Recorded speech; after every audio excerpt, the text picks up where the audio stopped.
ఇక్కడైతే జగన్ పై రాళ్ల దాడికి సంబంధించి అమరావతి ఆందోళనకారుల హస్తం ఉంది. అందులో చంద్రబాబు పవన్ కళ్యాణ్ల డైరెక్షన్ కూడా ఉంది అని ఒక ప్రచారం కూడా జరుగుతోందండి. దానికి సంబంధించి ఏమంటారు మీరు? అందుకే నేను చెప్తుంది మేడం, అందుకే నేను అనేది, మేము అనేది కూడా కారణం అదే. ఇవాళ దాన్ని 307 కింద కేసు రిజిస్టర్ చేశారు. 307 కింద కేసు రిజిస్టర్ చేశారు. ఇదే రకంగా చంద్రబాబు నాయుడు గారు 2019లో డిఫీట్ అయిన తర్వాత ముఖ్యమంత్రిగా జగన్మోహన్ రెడ్డి గారు వచ్చిన తర్వాత రాజధాని నాశనం చేస్తే రాజధాని పర్యటనకు వెళ్ళినప్పుడు చంద్రబాబు నాయుడు గారి మీద బస్సు మీద రాళ్ళు ఇసిరారు, చెప్పులు ఇసిరారు. ఆ బస్సుకున్నటువంటి అద్దాలు కూడా పగిలినాయి. అప్పుడున్నటువంటి దెన్ డీజీపీ ఏం మాట్లాడు మీకు గుర్తుందండి? భావస్వేచ్ఛ ఉంది వాళ్ళకి, అందుకని వాళ్ళు ఇసిరారన్నారు. There is no crime registered. అసలు కేసే కట్టలేదు అప్పుడు. అలాంటి సందర్భాలు ఆయన మీద 4-5 జరిగినాయి, ఎక్కడ కూడా కేసు కట్టలేదు.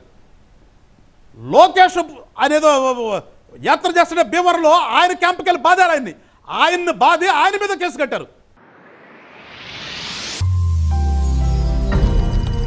I don't think that ChatGPT is the slightest threat to stylish writing. Many of these technologies gave human beings the power of God. Are we ready to be God? You can't get away from the humanity in the artificial.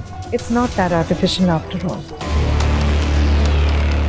A computer program has no mind to speak of. The element of human personality is missing. I'll become a carpenter, maybe.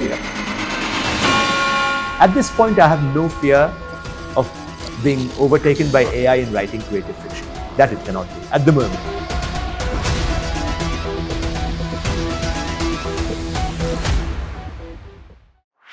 This and more. Streaming on News 9+. కానీ ఇవాళ విచిత్రంగా ఈయన మీద ఎవరో వేశారంటే ఎవరో వేశారో తెలియదు, ఏమి తగిలిందో తెలియదు, ఏమీ లేకుండా 307 రిజిస్టర్ చేసి పెట్టారు. ఎందుకంటే ఖచ్చితంగా రేపు మా నాయకులు అరెస్ట్ చేయడానికి వాళ్ళు ఖచ్చితంగా మా నాయకులు అరెస్ట్ చేయడానికి. ఇంకా నిస్సిగ్గుగా ఏంటంటే ఇవాళ పోలీసు వాళ్ళు ఒక ప్రెస్ నోట్ రిలీజ్ చేశారు. ముద్దాయిల వివరాలు కనుక చెబితే 2 లక్షలు పారితోషికం ఇస్తారంట. మరి ఈ పరిణామాలన్నీ ఒకసారి సింక్ చేయండి. ఎవరైతే ఇప్పుడు దీన్ని ఫాలో అవుతున్నారో ఈ శ్రోతలు కూడా, ఎవరైతే ఈ వారధి కార్యక్రమాన్ని చూస్తున్నారో వీళ్ళందరూ కూడా ఒకసారి ఆలోచన చేయండి. ఈ పరిణామాలన్నీ మీరు గమనిస్తే ఏమనిపిస్తుంది? అటెంప్ట్ టు మర్డర్ కేసు కట్టాలంటే సర్టన్ ఎవిడెన్స్ ఉండాలి అక్కడ. అసలు ఏమి జరిగిందో వాళ్ళకే తెలియదు అంటున్నారు, ఆ పక్కనున్న పోలీసులకి తెలియదు, ఎవరికి తెలియదు.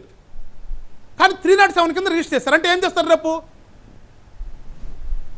జనసేనకు సంబంధించిన కొంతమందిని, టీడీపీకి సంబంధించిన కొంతమందిని, ఆ నియోజకవర్గంలో ఉన్నటువంటి ఎవరైతే రేపు ఎలక్షన్ కోసం ఉంటారో ఆ నాయకులందరినీ కూడా అరెస్ట్ చేసి లోపల పెట్టాలి. వాళ్ళ కాన్సెప్ట్ అది.